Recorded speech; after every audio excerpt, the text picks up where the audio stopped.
हरीश जी मीणा पधारे हैं, उनका यहाँ स्वागत है। अब कार्यक्रम को वाले जारी रखें। धन्यवाद। आदरणीय सांसद साहब और यहाँ के सारी जनता पधारे हुए हैं और सभी गायक कलाकार और मेरे सारे अंबेडकर संस्था के जुड़े हुए और डायरेक्टली और इनडायरेक्टली सभी भाइयों और बहनों, आज इस 134वीं अंबेडकर वर्षगांठ पे आप सभी लोगों को बहुत बहुत बधाई और धन्यवाद है। मैं आज इस मौके पे ज्यादा नहीं बोलूंगा क्योंकि मेरे से अच्छे लोग बोलने वाले हैं और आपने गीतों के माध्यम से बहुत शानदार कार्यक्रम कर रहे हैं, तो इसके लिए मैं बहुत बहुत धन्यवाद देता हूं। आज जिस मकसद से हम लोग यहाँ इकट्ठे हुए हैं, जिस मकसद से हम आगे बढ़ना चाहते हैं, अंबेडकर जो है एक हमारे बाबा साहब अंबेडकर की जो हम मूर्ति पूजा कर रहे हैं और जिस तरह मूर्ति लगा रहे हैं, ये कोई छोटी मोटी बात नहीं है, क्योंकि हमारी जो देश के संविधान को बनाने वाले, देश को आगे बढ़ाने वाले, देश की जो राजनीति और जो आर्थिक और सांस्कृतिक इस समृद्धि को आगे बढ़ाने वाले बाबा साहब अंबेडकर, आज हम इन लोगों को याद करके और हमारे जो मुद्दे हैं हमारे देश के, जो हमारे गरीब तबके के लोग हैं, जो कि हम लोग आज अगर हमारे बाबा साहब नहीं होते तो आज हम हमारे 100 साल पीछे जिस तरह से हम रहते वैसे ही हम लोग रहते हैं, लेकिन आज इनकी देन है जिस वजह से हम यहाँ तक पहुंचे हैं। दोस्तों, मैं आप लोगों को सबको बताना चाहता हूं कि आज जो बाबा साहब ने हम लोगों को एक नई दिशा दी थी और वो थी एजुकेशन। एजुकेशन के लिए दे करके आज हम लोग यहाँ तक पहुंचे हैं और हमको यहीं तक नहीं पहुंचना है, क्योंकि एजुकेशन ऐसी चीज है जिसके तहत ही हम लोग आगे बढ़ सकते हैं, क्योंकि एजुकेशन सिस्टम से ही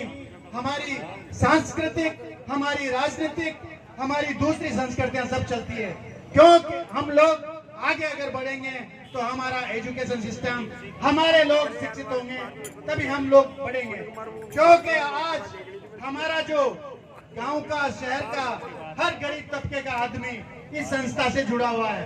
क्योंकि एक गरीब आदमी का बच्चा है अगर आगे बढ़ करके और कहीं अच्छे जगह पे इंसान जाके बनता है, चाहे वो राजनेता हो, चाहे वो एक IAS हो, चाहे वो एक IPS हो या मजिस्ट्रेट हो या इंजीनियर हो, लेकिन मैं कहता हूं वो गरीब तबके के आदमी के जाकर के और गरीब के बच्चे के लिए वो काम करेगा। तो मैं आप लोगों सभी से ये उम्मीद करता हूं इस 134वें वर्षगांठ पे कि आप लोग सब संकल्प ले और हमारे बाबा साहब के आदर्शों पे चलने की। हम खुद चलेंगे, लेकिन हमारे साथ में जो पूरे गांव के और हमारे जो शहरों के जो लोग हैं उन लोगों को भी चलने के लिए प्रेरित करें, क्योंकि हम लोग अगर आगे बढ़ेंगे देश आगे बढ़ेगा। अदरवाइज तो दोस्तों आज दुनिया चेंज होती जा रही है। आज जो सत्ता में पक्ष में बैठे हैं जो लोग, हमारे जो लोगों के लिए ऐसा नहीं कर रहे हैं जैसा हम चाहते हैं, क्योंकि हमारी जो एजुकेशन सिस्टम के अंदर, हमारी राजनीति के अंदर, हमारी संस्कृति के अंदर दिनों दिन चेंज होता जा रहा है और उस चेंज को आप लोग फील करते हो रहे, महसूस कर रहे होंगे, क्योंकि वो चाहे शहर में हो चाहे गांव में हो। तो मेरा आप लोगों से यहाँ पे मैं कोई भाषण देने या वैसे नहीं आया हूँ, मैं आप लोगों के लिए इस तरह कहने आया हूँ कि मैं साहब के साथ यही चाहता हूँ कि जिस तरह से हमारे सांसद साहब हमारे जो लोकल यहाँ की जो मांगे हैं, हमारे दिल्ली तक, जो यहाँ से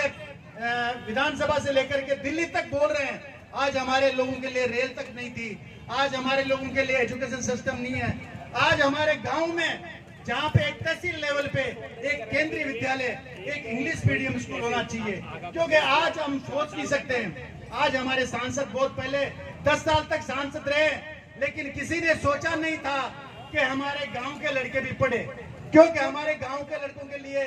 इधर जयपुर जाओ या दिल्ली जाओ, वहां जाने के अलावा कोई चारा नहीं है, या सवाई माधोपुर या टोंक हो। आज हमारे गाँव का गरीब लड़का और गरीब गाँव का लड़का अगर यहाँ एक कस्बे की स्कूल में जो इंग्लिश मीडियम होगी उसके अंदर पढ़ लिख करके अगर आगे बढ़ेगा तो हमारे देश का, हमारे यहाँ की लोकल जनता का और हमारे एरिया का विकास होगा। तो मैं कहता हूँ जिस तरह से आप लोगों ने सांसद साहब को एक विकास पुरुष के नाम पे आप लोगों ने वहां भेजा हूं, मैं चाहता हूं कि ऐसे इस टोंक सवाई माधोपुर और हमारे ईस्टर्न राजस्थान, जो पूर्वी राजस्थान के अंदर ऐसे लोग अगर जाते हैं संसद के अंदर या विधानसभा के अंदर, तो मैं कहता हूं डेफिनेटली इस एरिया का विकास होगा। इसलिए मैं इस मौके पे ज्यादा नहीं बोल करके आप लोगों को यहाँ तक ही धन्यवाद देता हूँ। आपने मेरे को बोलने का मौका दिया, मैं इसके लिए बहुत बहुत धन्यवाद देता हूँ। धन्यवाद, बहुत बहुत धन्यवाद केसी मीणा साहब। बहुत अच्छा पहलू छुआ आपने कि हमारी आवाज को संसद में जाकर बोलने वाला कोई बंदा है। तो मैंने एक YouTube वीडियो देखा था, उस पे हरिश्चंद्र मीणा जी का सर्च करके आप देखना, कम से कम 15-20 मिनट का वो भाषण सबको भाव विभोर कर देता है, जिन्होंने ये इंगित किया है कि सरकार